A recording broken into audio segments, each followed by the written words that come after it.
એ લોકો સૌથી પહેલાં પ્રશ્ન પ્રેઝન્ટ કરે, એ લોકો પ્રશ્નને કઈ રીતે સમજ્યા છો તમે, એના પછી જે આન્સર તમે વિચાર્યો છે તે ત્રીજા સ્ટેપમાં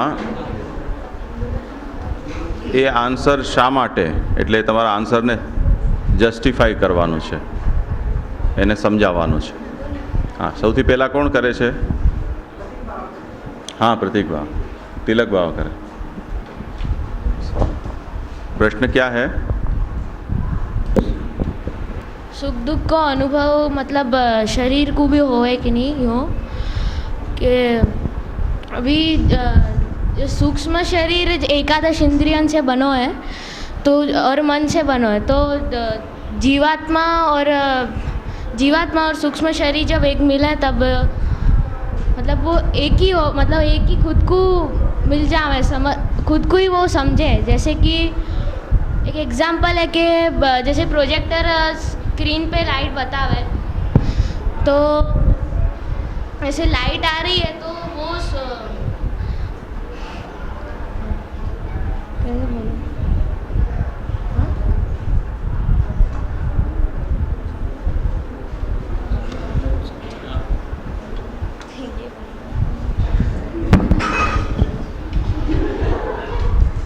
કઈ આશ્ચર્યની વાત છે? इनको जो प्रश्न आता ना कि सुख दुख को अनुभव कौन करे, शरीर करे, कौन को होता है इनको? हाँ, बंसी. हाँ, जीवात्मा करे कि शरीर करे? तो वैसे तो शरीर ही करे सुख दुख को अनुभव, लेकिन जीवात्मा जब शरीर के संबंध में आता है तब आपको ऐसा लगे कि मैं कर रहा हूँ अनुभव. जैसे अगर उदाहरण था अहम तरह मैं बताऊं, जैसे अभी कांच को रूम है, चारों बाजू कांच है, और आप अगर कांच के वो रूम में आ गए तो आपको सब अब खुद को ही परछाई दिखेगी सब जगह. तो जहाँ तक आपको क्या लगे कि मेरी परछाई है, लेकिन दिख किसके वजह रहे? कांच की वजह से दिख रहा है. ऐसे ही जब जीवात्मा शरीर के अंदर प्रवेश करे ना तो उसको जैसे पंच महाभूत से शरीर बनो है तो वो जो बुद्धि और वो अपनी लगाव है और सुख दुख को अनुभव वो जो शरीर करे वो अहंता ममता के अंतर्गत करे, क्योंकि वहाँ को अहंता हो जाए ना अपनी और ममता हो जाए, वाक्य अंतर्गत वो करे. तो जीवात्मा को लगे कि ये ममता मैं कर रहा हूँ, ऐसे मैं समझूँ. ये मेरा मतलब प्रस्तुत है. इससे आगे कुछ સમજમાં આવ્યું કઈ વિષય? એટલે જે પ્રતિકભાવ એવું કહેવા માંગે છે કે આપણે જે સુખ દુઃખનો જે અનુભવ થઈ રહ્યો છે એ આપણે સ્વભાવથી એટલે કે અહંતા મમતાથી થઈ રહ્યો છે. હા, એવું છે. ના એટલે પછી શરીર કરે છે કે જીવાત્મા કરે છે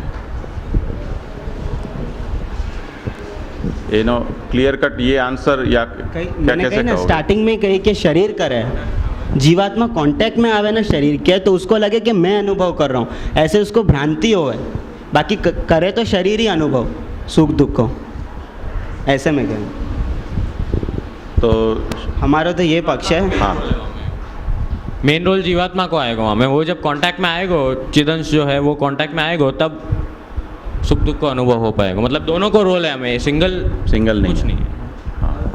जैसे स्थूल शरीर है वो तो जब जीवात्मा और सूक्ष्म शरीर जब शरीर को छोड़ के जावे तब एकादश इंद्रियों के साथ पंच तन्मात्रा को लेके जावे मन के साथ, तो फिर वो शरीर तो कुछ कर ही नहीं सके ना, इस तरह से. हाँ, गोपाल. જે ફર્સ્ટ ઓફ ઓલ આપણે ઓલા દિવસે કહેલું કે શરીર દ્વારા સુખ દુઃખ વગેરેનો અનુભવ જીવાત્મા કરાવે છે, જીવાત્માના કાર્યમાં આપણે કહેલું. તો અને જે રીઝન એ છે જે એકચ્યુઅલી અનુભવ જીવાત્મા કરાવે છે અને શરીરને પોતાના અહંકારના લીધે એમ લાગે છે કે હું આ કરું છું. શરીરને હા, એટલે પોતાના અહંકારના લીધે આપણને એમ લાગે છે કે આપણે કરી રહ્યા છે, પણ એકચ્યુઅલ જે અનુભવ કરે છે એ જીવાત્મા આપણા શરીર પાસે કરાવી રહ્યું છે. એમ નહીં, એમ કે એકચ્યુઅલી સુખ દુઃખ જીવાત્મા ભોગે છે કે શરીર ભોગે છે? જે એકચ્યુઅલી સુખ દુઃખ જીવાત્મા શરીર પાસે ભોગવાવે છે. એટલે ભાર જીવાત્મા ઉપર છે કે શરીર ઉપર? શરીર ઉપર છે. હા, મતલબ તો પ્રતિક બાવા જે કહી રહ્યા છે કંઈક એવી જ વાત છે. હા જી, એ ટાઈપનું છે. પણ હા હા હા,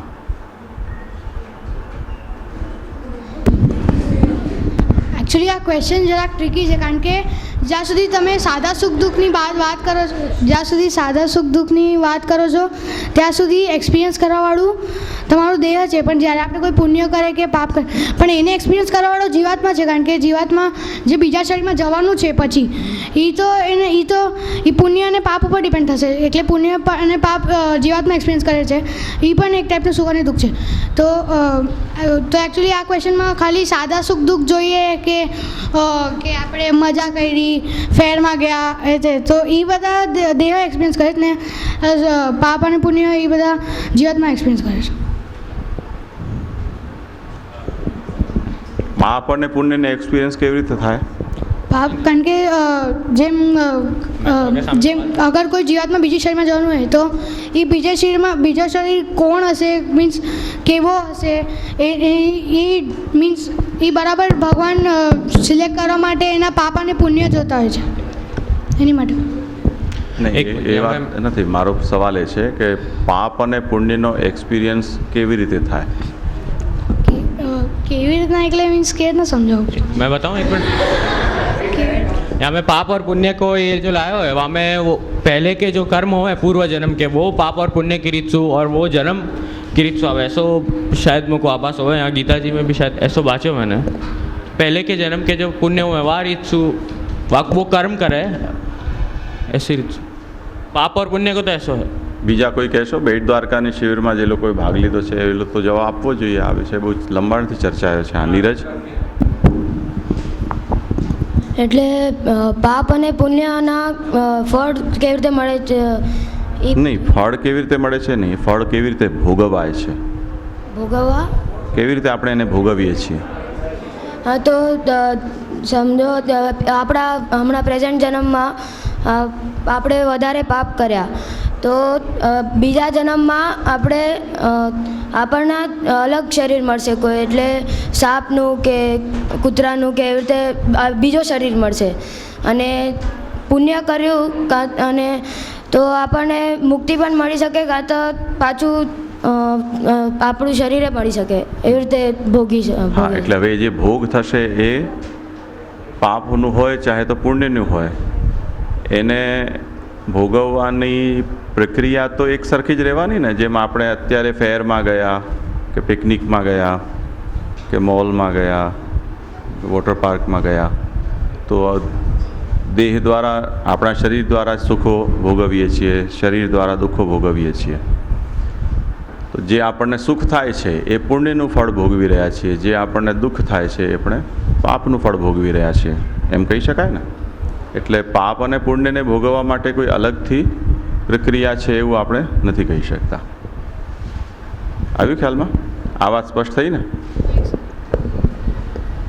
ઇનિશિયલ સ્ટેજમાં જ્યાં સુધી જીવાત્મા બીજા શરીરમાં ન જતું ત્યાં ઇનિશિયલ સ્ટેજમાં એ ભોગે તો જીવાત્મા જ છે ને ઇનિશિયલ સ્ટેજમાં. એ પછી પાપ ભોગે, પછી દેહ ભોગે છે કોઈ બીજું. ઇનિશિયલ સ્ટેજથી શું મતલબ છે? સપોઝ આપણને સ્વર્ગ પ્રાપ્ત થયું તો સ્વર્ગમાં થોડી આપણને દેહ મળવાનું છે, સ્વર્ગમાં તો આપણે જીવાત્મા જ મળવાનું છે.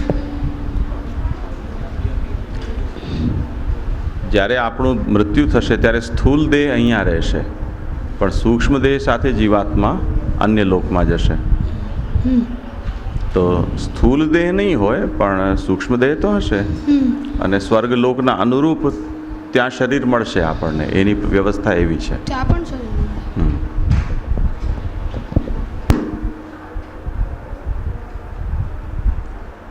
બીજા કોઈ આ પ્રશ્નનો વિચાર કર્યો છે? જેમ અહીંયાથી ઉત્તરે આવ્યો ને કે કેવલ શરીર કે કેવલ આત્મા સુખ દુઃખનો અનુભવ નથી કરતી કે નથી કરતા, પણ બંને ભેગા એનો અનુભવ કરે છે. એટલે જીવાત્મા શરીર દ્વારા આ બધું અનુભવે છે, એવો ઉત્તર અહીંયા આપ્યો. અને જીવાત્મા ખરેખર સુખ દુઃખનો અનુભવ નથી કરતી, પરંતુ શરીરને જે થનારા સુખ દુઃખ છે એને પોતાના માની લે છે, કેમ કે એ શરીરમાં એ ઘર બનાવીને રહી છે. એટલે ભ્રમવશ એ એવું સમજે છે કે હું દુઃખી છું કે હું સુખી છું. વસ્તુતઃ જીવાત્મા ન તો સુખી છે ન દુઃખી છે. સુખ અને દુઃખ તો શરીરને આવી રહ્યા છે. આવો એક ઉત્તર આવ્યો છે. આમાં કોઈને કંઈ ન સમજાય એવું છે તો આ એનો ફાઇનલ જવાબ છે. હં, કેમ કે મેં તમને એક સંકેત આપ્યો હતો કે માત્રા સ્પર્શાસ્તુ કૌંતેય શીતોષ્ણ સુખ દુઃખદા આગમા પાયનો નિત્યાહા તાન સ્થિતિક્ષસ્વ ભારત, એમ ભગવાને કહ્યું કે જેટલી પણ તન્માત્રાઓ છે, રૂપ રસ ગંધ સ્પર્શ વગેરે, એ તન્માત્રાનો અનુભવ આપણું શરીર કરે છે. આપણે કાલે વિસ્તારથી જોયું કે રૂપ આપણે જોઈએ છીએ, પણ જે રૂપ જે વસ્તુમાં છે એ વસ્તુ આપણી આંખમાં નથી જતી, એની તન્માત્રા આપણા અંદર જાય છે. જે આપણે સ્પર્શનો અનુભવ કરીએ છીએ, સ્પર્શ જે વસ્તુ છે એ આપણા ચામડીમાં નથી જતી, પરંતુ સ્પર્શ કોઈ આશ્ચર્યની વાત નથી. તો હવે ઝારીજીને ક્યાંક એવા સ્થાને પધરાવો પડઘા ઉપર કે જ્યાં ઠેલો ન લાગે.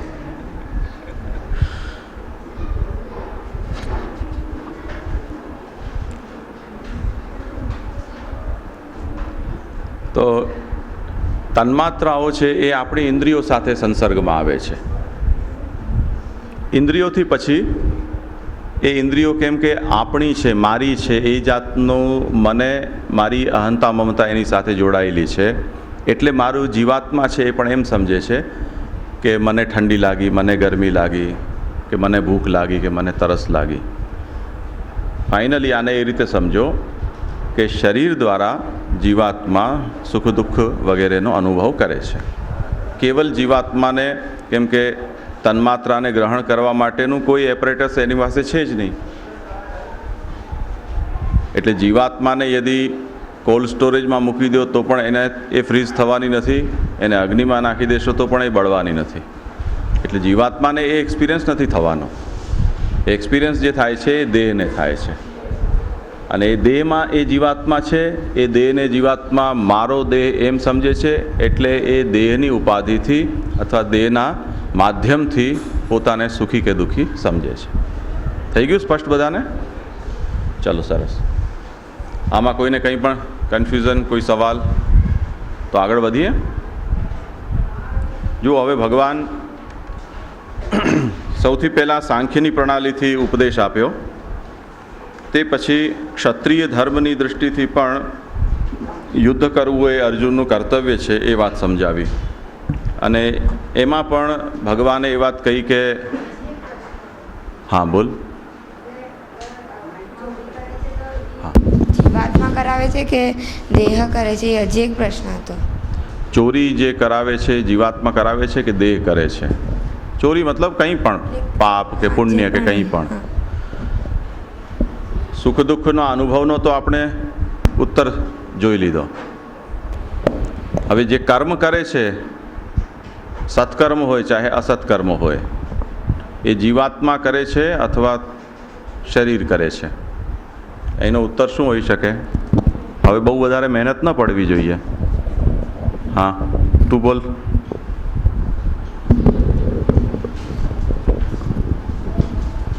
જે બી કર્મ કરે છે એ શરીર જ કરે છે, કારણ કે જીવાત્મામાં તો મન નથી, ન બુદ્ધિ છે, ખાલી એમાં આત્મા નામ જ છે અને એ સૂક્ષ્મ શરીરમાં છે. એટલે જે બી કર્મ કરે છે અને સોચવાનું કામ કરે છે તો દેહ જ કરે છે, ભલે એનું સુખ દુઃખ અને પાપ પુણ્ય જીવાત્મા ભોગે. હિતાંશુ?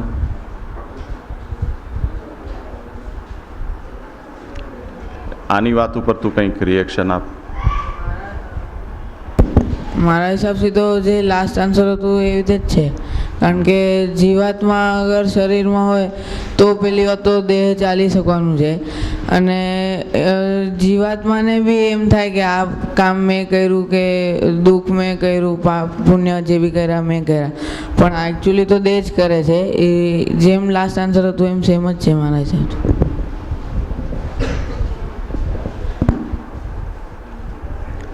આના તારાથી આ ડિસએગ્રી છે, તને કંઈ કહેવું છે એના માટે? સ્પષ્ટ રીતે સમજાણું નથી. એટલે જેમ સુખ અને દુઃખનો અનુભવ જીવાત્મા શરીરના માધ્યમથી કરે છે, એવી રીતે જે કોઈ પણ કર્મ આપણે કરીએ છીએ એ શરીરના માધ્યમથી જીવાત્મા કરાવે છે. પણ કેમ કે કેવલ શરીર કર્મ નથી કરી શકતું, જીવાત્મા હોય તો જ કર્મ કરવા સમર્થ છે. હવે સવાલ એટલો જ રહે છે કે જીવાત્મા પોતાને કોઈ વખતે એમ માની લે, જેમ આપણે એક એક્ઝામ્પલ પહેલાં લીધું હતું ને, કે કોઈ આપણને મારે અને પછી આપણે પૂછીએ કેમ માર્યું, તો એ કહે કે ભાઈ એ તો મારા હાથે માર્યું હતું, મેં ક્યાં માર્યું હતું.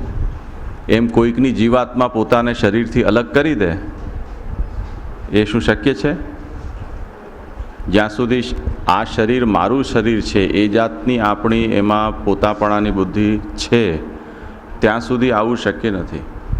પણ જે વખતે આપણી એવી બુદ્ધિ થઈ જાય, આગળ આ જ અધ્યાયમાં 15 શ્લોક પછી એ વાત આવવાની છે કે આ શરીરને જીવાત્મા પોતાનું શરીર તરીકે ન માનતી થાય અને જીવાત્મા એમ માને છે કે જેમ શરીર વગર હું છું એવી રીતે આ શરીરમાં પણ હું અલિપ્ત રીતે રહું છું. જેમ પાણીમાં કમળ હોય તો એના ઉપર પાણી એને સ્પર્શે તો પણ સરી જાય, એના ઉપર એ ભીંજી નથી શકતો કમળ. એવી રીતે જીવાત્મા શરીરમાં હોવા છતાં પણ એની શરીરમાં અહંતા અને મમતા ન રહી જાય તો પછી કોઈ પણ જાતના કર્મો શરીર દ્વારા થયા કરે તો પણ એ જીવાત્માને બંધનકારી નથી થતા. એટલે આનો પણ આન્સર એ રીતે જ આપણે સમજવો જોઈએ. આમાં સમસ્યા શું છે એક ધ્યાનથી સમજો કે શરીર જ્યારે કોઈ કર્મ કરે અને જીવાત્મા એમ કહે કે તો શરીરે કર્યું, તો એનું ફલ કેવી રીતે આપવું? કેમ કે બધા કર્મોના ફળ મનુષ્યને એ જ જન્મમાં તે જ ક્ષણે મળી નથી જતા. ઘણી વખતે આપણે જે કર્મ કર્યું છે એ આપણે 2, 5, 15 જન્મ પછી પ્રાપ્ત થતા હોય છે એના ફળ. શરીરે બીજી વાત, કેટલાક કર્મોના ફળ એવા છે કે જે આપણને આ લોકમાં પ્રાપ્ત નથી થતા અને આ લોકમાં નથી થતા બીજા લોકમાં થાય છે, ત્યાં આપણો આ લોકવાળો દેહ હોતો નથી. હવે ત્યાં જઈને આપણે અહીંયા કોઈ પાપ કર્યું અને નરકમાં આપણને મોકલવામાં આવે અને ત્યાં આપણે એમ કહીએ કે એ તો પૃથ્વી લોકમાં જે મારો દેહ હતો એ દેહ પાપ કર્યા હતા, તે હવે મને અહીંયા તો એ દેહ નથી તો મને શું કામ દંડ આપી રહ્યા છો, મારો શું વાંક? તો ત્યાં એને શું પૂછવામાં આવે કે ભાઈ તારો જે દેહ હતો એ તારો છે એ જાતની તારી એમાં સમજ હતી ને, એટલે હવે દેહ નથી તેમ છતાં પણ તે કર્યું બરાબર એ ગણાશે. એટલે જવાબદારી જે શરીરમાં રહીને જીવાત્મા દ્વારા જે કામ થયું છે એ જીવાત્માની જવાબદારી પણ એ કર્મના ફલ ભોગવવાની બને છે. સમજમાં આવી ગયું ને? એ રીતે આને સમજો.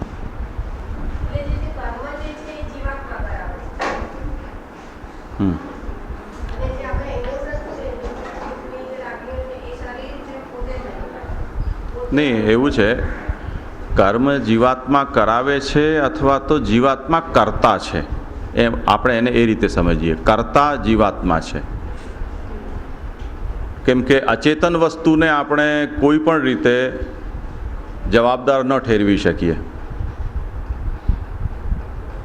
દાખલા તરીકે આપણું શરીર છે, શરીરના અંગો શરીરથી એકદમ પાર્ટ એન્ડ પાર્સલ છે, એનાથી જુદા નથી માનતા આપણે.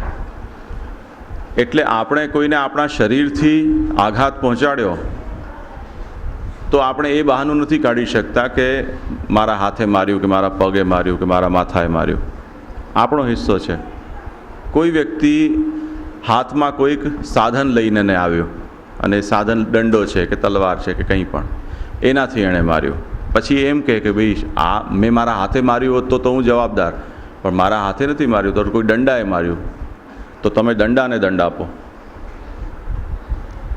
તો દંડાને દંડ આપી શકાય? એ તો અચેતન છે, એને પોતાની અહંતા જ નથી કે હું છું અને મેં માર્યું છે કોઈને. તો ફરીથી દંડો જેના હાથમાં છે એને જ તો પકડવો પડશે ને. એટલે આખર કોણ આના માટે લાયેબલ છે? કરતા જીવાત્મા જ સિદ્ધ થશે. તે જ રીતે સપોઝ એક વ્યક્તિએ કોઈ બીજા વ્યક્તિને અપોઇન્ટ કર્યો કોઈ કામ માટે, ત્યારે શું સ્થિતિ થશે? આત્મા બે થઈ ગઈ. એક જેણે અપોઇન્ટ કર્યો છે એ આત્મા અને એક જે અપોઇન્ટેડ છે તે આત્મા. હવે શું થશે? રામચંદ્રજીના વિભીષણના પ્રસંગમાં આવે છે એવું કે વિભીષણને લંકાનું રાજ્ય સોંપીને રામચંદ્રજી અયોધ્યા પધાર્યા અને પછી ભગવાને કહ્યું હતું એમને કે કોઈ પણ તકલીફ થાય તો મને યાદ કરજે. વિભીષણ એમ કહેતા હતા કે ભાઈ હું રાજ્ય નથી લેવા માંગતો, હું આપનો સેવક છું. તો રામચંદ્રજી કહ્યું કે ઓલ રાઈટ, મારે તો અયોધ્યા જવું જ પડશે, મારા સેવક તરીકે તું રાજ્ય કર, જેમ ભરતજીએ રાજ્ય કર્યું હતું વનવાસ દરમિયાન. પછી એક સમય એવું થયું કે વનમાં જે ભીલ લોકો વસતા હતા એમાં વિભીષણ શિકાર માટે ગયા અને એમાં પશુની જગ્યાએ કોઈ મનુષ્યનો વધ થઈ ગયો એમના દ્વારા અને ભીલ લોકો એમને પકડી લીધા. પછી એમણે કહ્યું કે હવે આનો વધ કરો, કે મૃત્યુદંડ આને આપો. ત્યાંના ભીલના સરદારે નિર્ણય કર્યો.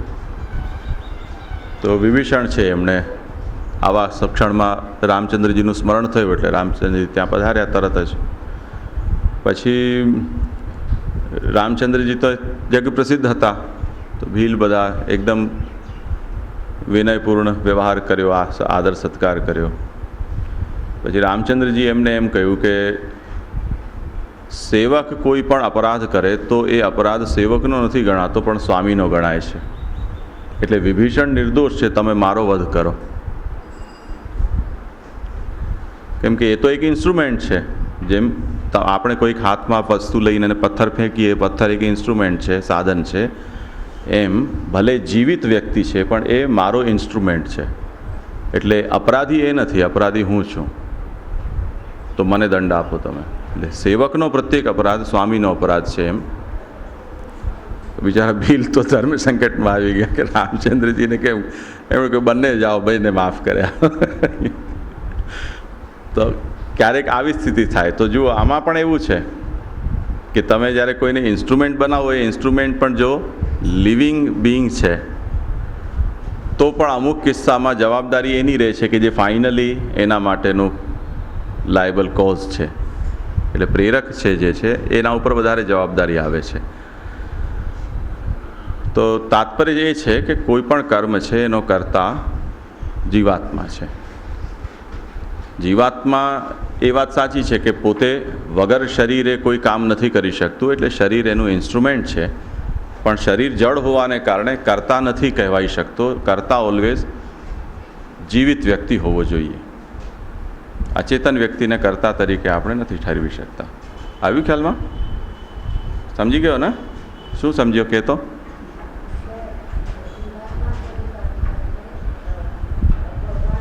એટલે જેટલા પણ કર્મના ફલની જવાબદારી છે, સારા કે ખરાબ, એ ભોગવવાની પણ જીવાત્માના ઉપર જ આવશે. એમાંથી એ નહીં છૂટી શકે. શરીર દ્વારા કરે છે તેમ છતાં પણ શરીરની જવાબદારી કેમ નહીં?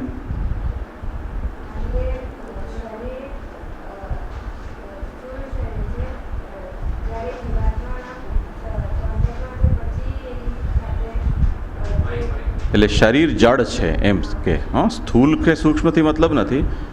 શરીર અચેતન છે, નોન લિવિંગ છે, એટલે એની જવાબદારી નહીં આવે. એ ઇન્સ્ટ્રુમેન્ટ છે. થઈ ગયું સ્પષ્ટ? હા નીરજ. બીજો પ્રશ્ન છે. હા. આપણે પહેલાં પુણ્ય કરીએ, ઘણા સારા કર્મો કરીને આપણને પુણ્યનો આપણો ગળો ભરાય. પછી આપણે ખરાબ કર્મ કરીએ તો આપણને પાપ પણ થાય, પાપ પણ લાગે. તો પછી આપણને બેવના ફળ મળે કે પછી ઇક્વિવેલન્ટ થાય એટલે કાંઈ ન થાય? હા, બહુ ઇન્ટરેસ્ટિંગ સવાલ છે. ઇન્ટેલિજન્ટ સવાલ પણ છે. સમજમાં આવ્યું બધાને પ્રશ્ન? આપણે પુણ્ય અને પાપ કરીએ તો પુણ્યનું ફળ મળે અને પાપનું ફળ મળે. પાપ કર્યા હોય એ પુણ્યથી કેન્સલ થાય કે નહીં, અને પુણ્ય છે એ પાપથી કેન્સલ થાય કે નહીં?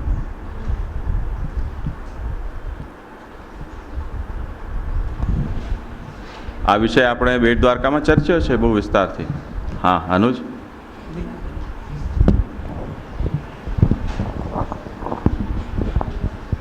આપણે પુણ્ય કર્યું હોય એ પાપથી નથી ધોવાતું, અને પાપ કર્યું એ પુણ્યથી નથી ધોવાતું. કારણ કે એક રાજાની સ્ટોરી હતી, એને જીવનમાં બહુ પુણ્ય કર્યા હતા, પણ ભૂલથી બ્રાહ્મણને જ્યારે ગાય દાનમાં દીધી, એ ગાય પાછી આવીને બીજા બ્રાહ્મણને અપાવવામાં આવી, ત્યારે એ એક પાપ થઈ ગયું હતું.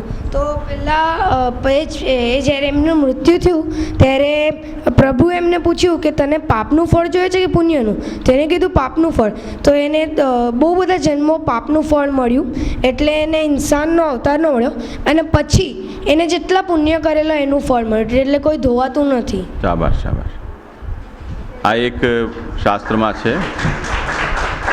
આ નૃગરાજાનો પ્રસંગ છે. કાચિંડાનો અવતાર થયો હતો, અને જ્યારે દ્વારકાના બધા યાદવ કુમારો ત્યાં રમતા હતા તે વખતે બોલ એમનો પડી ગયો કૂવામાં, ત્યારે પછી ભગવાને એને બહાર કાઢ્યો, ત્યારે કાચિંડો પણ આવ્યો અને એના પ્રભુની કૃપાથી એમને મુક્તિ થઈ. તે વખતે આખું વર્ણન આવે છે નૃગોપાખ્યાન તરીકે. તો નોર્મલી એવું છે કે ફલ છે એનો નાશ ભોગથી થાય છે. ભોગથી પુણ્યનો નાશ, ભોગથી જ પાપનો નાશ છે, એટલે ભોગવવું પડે છે. તેમ છતાં પણ કર્મની વ્યવસ્થા બહુ જટિલ છે. ભગવાન માલિક છે અને માલિકનો કોઈ માલિક ન હોઈ શકે, એટલે ભગવાન એ માટે સમર્થ છે કે ચાહે તો વગર ભોગે કોઈ પણ પાપને કે પુણ્યને ભગવાન નષ્ટ કરી શકે છે. એટલે આ જે વ્યવસ્થા છે એ સામાન્ય રીતે આવી વ્યવસ્થા છે, પણ પ્રભુ જો પોતાનું ચલાવવા ધારે તો પછી આ કોઈ વ્યવસ્થાના કોઈ નિયમો રહેતા નથી. કેટલાક પાપના સંબંધમાં એવું છે કે એ પાપ શું છે કે બધા એક સરખા નથી હોતા. જેમ પાતક હોય, ઉપપાતક હોય, મહાપાતક હોય, એમ પાપની પણ ઇન્ટેન્સિટી અલગ અલગ હોય છે. કોઈને નુકસાન ન થાય તે રીતે આપણે કંઈક હસી મજાકમાં કંઈક જૂઠું બોલ્યા હોઈએ તો અસત્ય બોલવું એ પાપ છે, પરંતુ એ પાપ એ જાતનું છે કે એમાંથી કોઈને નુકસાની નથી થઈ રહી, તો એ લાઇટ છે, એ અપરાધ થોડો હળવો અપરાધ છે. કોઈને નુકસાની પહોંચે એ જાતનું આપણે અસત્ય આચરણ કરી રહ્યા છીએ તો એ થોડું વધારે ગંભીર અપરાધ કહેવાય છે. હાનિ પણ ઓર વધારે ગંભીર છે એ જાતનો અપરાધ હોય તો ઓર વધારે. તો એમ પાપની અલગ અલગ ડિગ્રી છે, અને તે અનુસાર એના ભોગ પણ અલગ અલગ જાતના હોય છે. અમુક પાપ એવા છે કે જેને તમે પ્રાયશ્ચિત વગેરે કર્મોથી એનો નાશ થઈ શકે છે. જેમ તમે ઉપવાસ કરો કે તીર્થયાત્રા કરો કે મંત્ર જપ કરો. બલદેવજીના પ્રસંગમાં આવે છે ને કે ઓ સૂતજી શૌનક વગેરે ઋષિઓને સન્મુખ ભાગવત કથા સંભળાવી રહ્યા હતા, અને બલદેવજી પધાર્યા તો સૂતજીએ એમનો ઊભા થઈને એને સન્માન ન કર્યું. તો બ્રાહ્મણો નીચે બેઠા હતા અને સૂત ઉપર બેસીને કથા સંભળાવતા હતો, અને એમાંય પાછો બલદેવજીનો સત્કાર ન કર્યો, એટલે બલદેવજીને ક્રોધ આવ્યો ને એમણે એનું મર્ડર કરી દીધું સૂતજીનું. ત્યાં પછી ઝઘડો થયો. બ્રાહ્મણો જ્યાં બેઠા સાંભળતા હતા એમણે એમ કહ્યું કે આ સૂત બ્રાહ્મણ નથી, એ વાત સાચી, પણ અમે એને ભાગવતનું જ્ઞાન પ્રાપ્ત કરવા માટે એપોઇન્ટ કર્યા હતા, એટલે તત્કાલ પૂરતા એ બ્રાહ્મણના રોલમાં છે, બ્રાહ્મણ તરીકે છે, બ્રાહ્મણ નથી તેમ છતાં પણ, એટલે અમારા માટે સન્માનનીય હતા. આવી સ્થિતિમાં જ્યારે આપે એમનો વધ કર્યો, જ્યારે એ ઉપદેશ આપી રહ્યા હતા, એટલે તમને બ્રહ્મ હત્યાનું પાપ લાગશે અને એનું પ્રાયશ્ચિત તમને કરવું જોઈએ. તો પ્રાયશ્ચિત શું? તો ત્યારે બધાએ નિર્ણય આપ્યો કે ભારતના જેટલા પણ તીર્થો છે એ તીર્થોની આપ યાત્રા કરો તો એનાથી આપનું આ પાપ ધોવાઈ જશે. તો કેટલાક અપરાધો એવા છે કે જે પ્રાયશ્ચિત કર્મથી એના ફલ છે એ ભોગવાઈ જાય છે. તપસ્યા, ઉપવાસ, મંત્ર જપ, યજ્ઞ, તીર્થ સ્નાન વગેરે. આપણે પણ યમનાષ્ટકમાં આવે છે ને કે ન જાતુ યમયાતના ભવતી તે પયઃપાનતઃ યમોપી ભગિની સુતાન કથમુહંતિ દુષ્ટાનપી. તો યમરાજાના બહેન છે યમુનાજી, યમુનાજીનું જે સ્નાન કરે છે એને એના મામો કોઈ દિવસ નરક ન બતાવે ને. યમરાજના આપણે જો યમુનાજીને માં કહીએ તો યમરાજા આપણા મામા થયા, તો એટલો તો આપણું ઉપરાણું તાણે જ. તો તાત્પર્ય છે કે ઘણા બધા ઉપાયો એવા છે કે જેનાથી એનો નાશ થાય પણ છે, પણ પ્રભુ નોર્મલી એવું નથી કરતા. પ્રભુ ચાહે એવું છે કે દરેક વ્યક્તિ જે કંઈ પણ કરે એનો દંડ ભોગવે. સમજમાં આવ્યું? હા.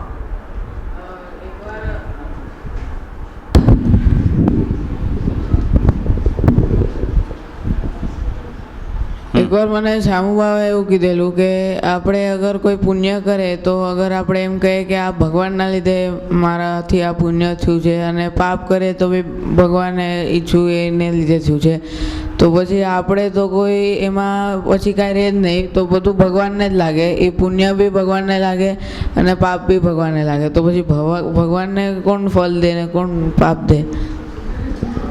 એટલે ભગવાનને લાગે એનો મતલબ એ છે કે પછી એ ત્યાં ફોક થઈ પછી ગયું, ત્યાં પતી જાય તો પછી આપણું શું થાય? તો એમાં 0-0 કંઈ નહીં, આપણને પણ એનું કોઈ બંધન નથી.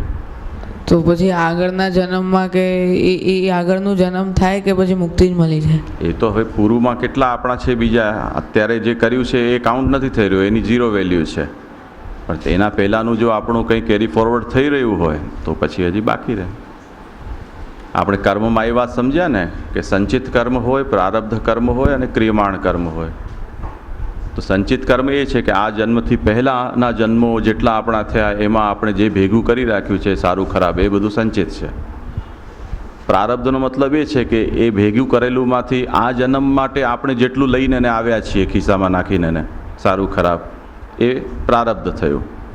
અને પ્રારબ્ધમાંથી એટ પ્રેઝન્ટ આ મોમેન્ટમાં આપણે જે ખર્ચી રહ્યા છીએ, જે કરી રહ્યા છીએ, એ ક્રિયમાણ કર્મ થયું. તો માની લો કે કોઈ કર્મ આપણે એવું કર્યું કે જે કર્મના ફળ આપણે પ્રભુને ચરણમાં ધરી દીધા કે આમાં મેં કંઈ કર્યું નથી, જે કંઈ પણ છે એ હું આપને ચરણમાં ધરી રહ્યો છું, તો એ કર્મનું ફળ આપણને બંધનકારી નહીં થાય, કાઉન્ટ નહીં થાય ત્યાં આપણા હિસાબ ખાતામાં. પણ આ પહેલાં જે કંઈ પણ હશે એ તો બધું આપણને ભોગવવું પડશે જો આપણે પ્રભુ એવું ઈચ્છ્યું છે તો. બરાબર ને?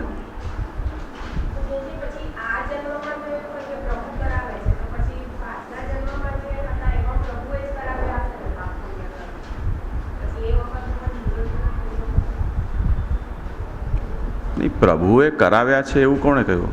આપણે કરીએ બધા કર્મો કંઈ આપણે એવી રીતે નથી કરતા, આપણે આપણી અહંતાથી કરીએ છીએ ને કે મેં કર્યું છે એમ. પ્રભુ કરી રહ્યા છે એવી અહંતા તો આપણી હોતી નથી. પણ કોઈ કર્મ આપણે કર્યું અને એને આપણે પ્રભુને અર્પિત કરી દીધું તો પર્ટિક્યુલર એ કર્મ છે એની વેલ્યુ 0 થઈ ગઈ, અથવા એ કર્મ છે ભક્તિરૂપ થઈ ગયું.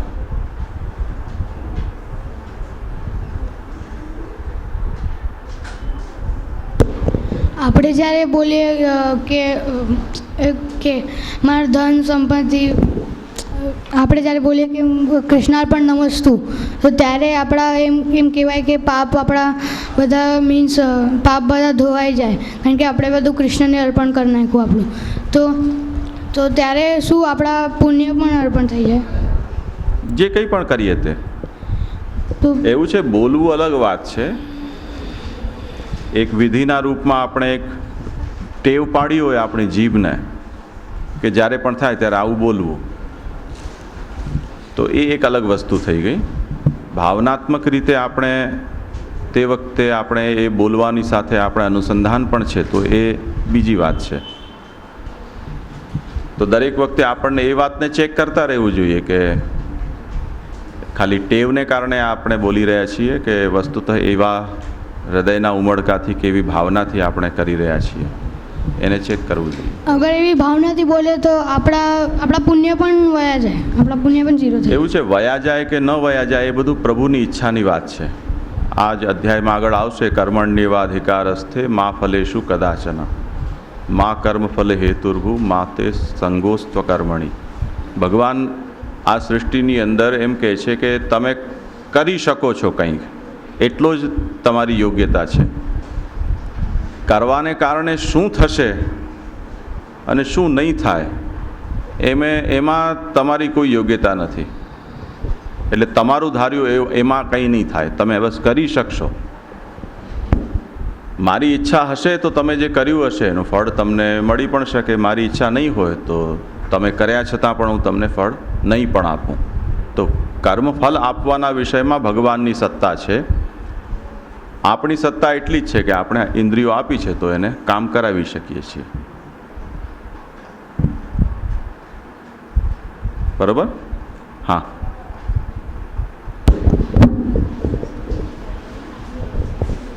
આપે કહ્યું કે સ્થૂળ આપણી અંદર સૂક્ષ્મ શરીર પણ હોય, તો જેમ સ્થૂળ શરીરને આંખ કાન ને એવું બધું હોય, તો શું સૂક્ષ્મ શરીરને પણ એવું જ બધું હોય? એ પણ આપણા જ જેવો હોય? હા, નહીં, જેવુંનો મતલબ એ છે કે જેમ આપણી આંખ છે એ આંખ જોવા માટે છે, તો જોવા માટેના લેન્સ, રેટિના, આ બધી જે વસ્તુઓ છે એ સ્થૂળ આંખ છે. પણ ઘણા લોકોને તમે જોતા હશો કે આંખ હોય છતાં પણ દેખાતું ન હોય. તો આંખ હોવું પરંતુ દેખાવું નહીં, એનો મતલબ શું કે સ્થૂળ આંખ છે પણ નેત્ર ઇન્દ્રિય જેને કહેવાય એ ઇન્દ્રિય તે વખતે ત્યાં કામ નથી કરી રહી. તો ઇન્દ્રિય છે એ સૂક્ષ્મ રૂપ છે, એને આના જેવી હોવું જરૂરી નથી. એ કેવલ શક્તિના રૂપમાં ત્યાં કામ કરે છે. હા, શ્યામા?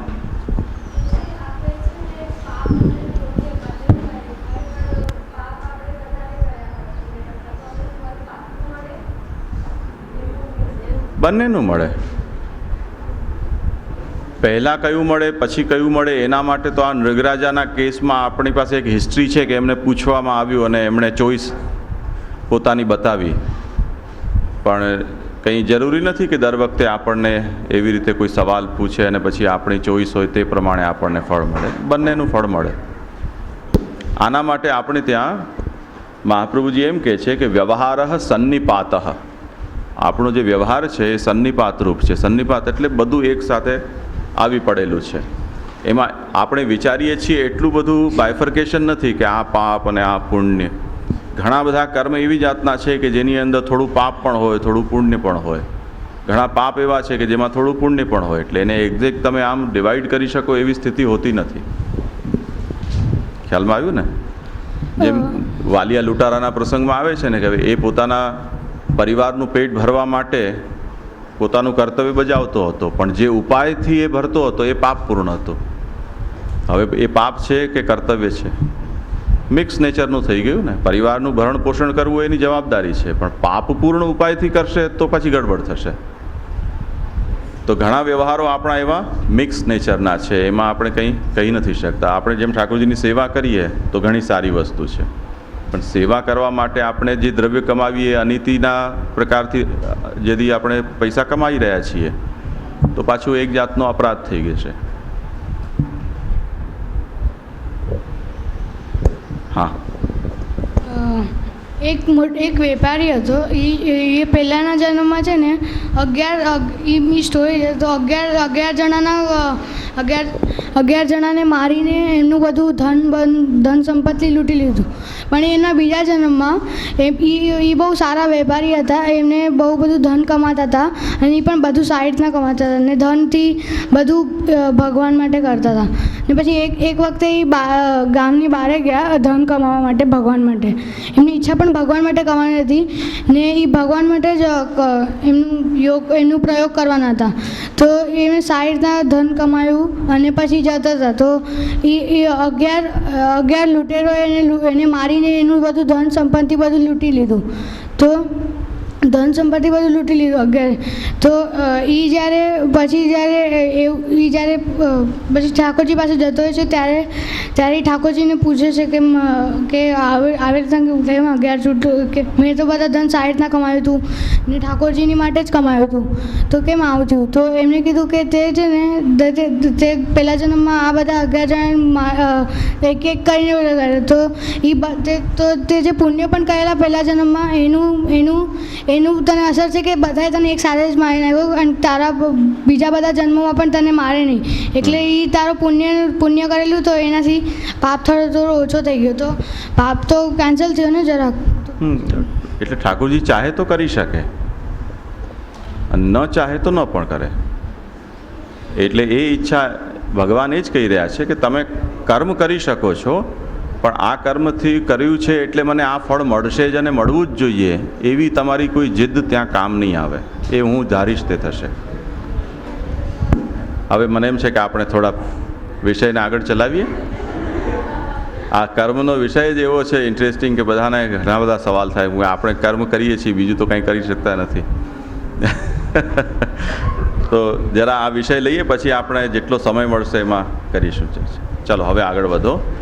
નિષ્કામ કર્મયોગનું હવે ભગવાન નિરૂપણ કરી રહ્યા છે. આના પહેલાં સાંખ્યની પ્રણાલીથી અર્જુનને સમજાવવાનો પ્રયત્ન કર્યો, બીજું ક્ષત્રિય ધર્મ શું છે એ દૃષ્ટિથી સમજાવ્યું. હવે ભગવાન કહી રહ્યા છે. આ કોણ વાંચે છે? માઇક કોની પાસે છે? હા બોલ બોલ. અર્જુનનો શોક દૂર કરી તેની યુદ્ધમાં પ્રવૃત્તિ થોડું માઇક છોટું રાખ અને સીધું રાખ. આમ અર્જુનનો શોક દૂર રાખ, થોડો માઇક દૂર રાખ. હા. અર્જુનનો શોક દૂર કરી તેની યુદ્ધમાં પ્રવૃત્તિ કરવા સાંખ્ય રીતથી જ્ઞાનનો ઉપદેશ અહીં સુધી કર્યો. હવે યોગનો અથવા કર્મયોગનો ઉપદેશ કરવાનો આરંભ કરે છે. કર. સાંખ્ય પ્રમાણે આ બુદ્ધિ તને કહી. હવે યોગ પ્રમાણે આ બુદ્ધિ સાંભળ. હે પાર્થ, તે બુદ્ધિથી યુક્ત થઈ કર્મ બંધનનો ત્યાગ કરીશ. તું કર્મ બંધનનો ત્યાગ કરીશ. આખું વાંચો, વ્યવસ્થિત વાંચો, ધીરે ધીરે વાંચો. હવે જુઓ, ભગવાને આખો ચેપ્ટર ચેન્જ